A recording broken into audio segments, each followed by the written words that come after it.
সোম যখন হয়েছিল তোমাদের কাছ থেকে সাজেশান জানতে চেয়েছিলাম যে কোন ক্রিম কোন লোশন ওর জন্য ভালো হবে। তোমরা অনেকেই রেকমেন্ড করেছিলে ডার্মাডিউ। অবশেষে ডার্মাডিউ কোম্পানি থেকে আমাকে কিছু স্যাম্পেল দেওয়া হয়েছে, সেগুলো কেমন তোমাদেরকে অবশ্যই কিন্তু জানাবো। আর তোমরা যারা অলরেডি বাচ্চাদের ডার্মাডিউ কোম্পানির ক্রিম লোশন বলো, ডাইপার ক্রিম বলো বা সাবান শ্যাম্পু যাই বলো না কেন, সেগুলো ইউজ করছো কেমন আমাকে কিন্তু অবশ্যই কমেন্ট করে জানাবে। এখান থেকে আমাকে বেবি ক্রিম দেওয়া হয়েছে, তারপরে লোশন দেওয়া হয়েছে, তারপরে সাবানটা যে বেবি সোপটা আছে সেটা দেওয়া হয়েছে, শ্যাম্পু, তারপরে বিবার প্লাস, তারপরে ডাইপার ক্রিম, সমস্ত কিছুই আমাকে দেওয়া হয়েছে স্যাম্পেল হিসাবে। আর ক্রিমগুলো কিন্তু ক্রিমের যে টেক্সচারটা সেটা দেখলাম খুবই সুন্দর।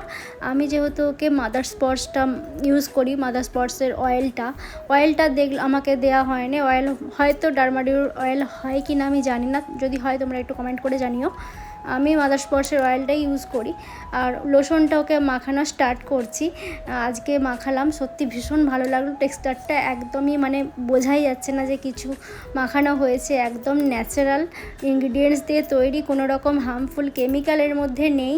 খুবই ভালো লাগলো। আর স্মেলটাও একদম হালকা স্মেল, খুবই সুন্দর। ওনারা আমাকে বলেই দিয়েছেন যে আগে তুমি ইউজ করো, যদি ঠিকঠাক লাগে তবে বেবিকে দেবে।